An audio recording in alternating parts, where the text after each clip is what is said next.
Donc, l'autre aspect, c'est que le Conseil porte depuis 2019 soutient le projet de recherche, un projet de moteur de recherche sur le Cameroun, qu'on appelle Araignée numérique du Cameroun. Un peu comme au Cameroun, quand on va chercher, on dit qu'on va chez Ngambé chercher.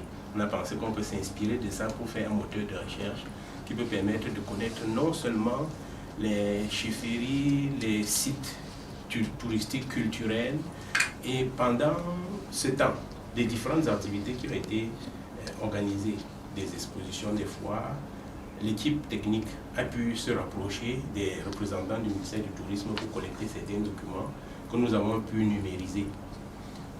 De sorte que sur le site, en choisissant un village par exemple, on peut déjà avoir ou connaître les sites recommandés par le ministère du Tourisme.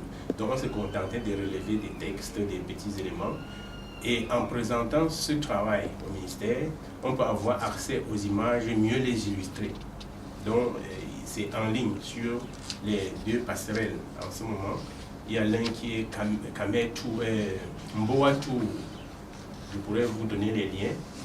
Mboatou, donc parce que le moteur, le portail du Cameroun, c'est Mboa, dans lequel on peut avoir un certain nombre d'éléments, comme le réseau social culturel qui a été développé de sorte qu'on puisse publier l'information même à partir d'un village. Et à partir du village, on peut connaître le site touristique qui est là. Il y a un outil, petit outil de destination qui dit on est à Yaoundé, on veut aller à tel endroit. Et comme quand pour prendre l'exemple, ça va faire tel kilomètre, on passera par tel itinéraire. Sur le chemin, on pourra avoir à visiter au passage tel site, les établissements du tourisme recommandés par le ministère, on pourra trouver. Donc, bref, cette partie, on pourra regarder avec les équipes techniques du ministère pour voir comment on peut nourrir ce contenu. Et le contenu donc vise à donner l'accès à ces informations de façon gratuite, puisque c'est les chefs qui portent et c'est les chefs qui voudraient promouvoir le territoire. Donc, et on peut faire ça qu'avec l'accompagnement de l'institution de tutelle. À côté des autres projets qui sont souvent fermés, nous on trouve qu'en partenariat avec les chefs, on peut donc déployer ces activités, rendre visibles, et les chefs aussi peuvent se mettre à disposition pour accompagner, pour la découverte d'un lieu de tourisme.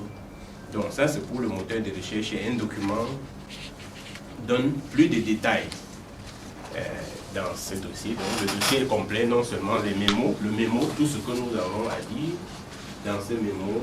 Maintenant, il y a une pièce jointe à propos du CPATC pour savoir exactement qu'est-ce que c'est que le Conseil panafricain, qu'est-ce que le Conseil panafricain a déjà eu à faire au Cameroun. Notamment, peut-être vous avez entendu parler de la caravane des autorités traditionnelles pour la paix et le vivre ensemble au Cameroun.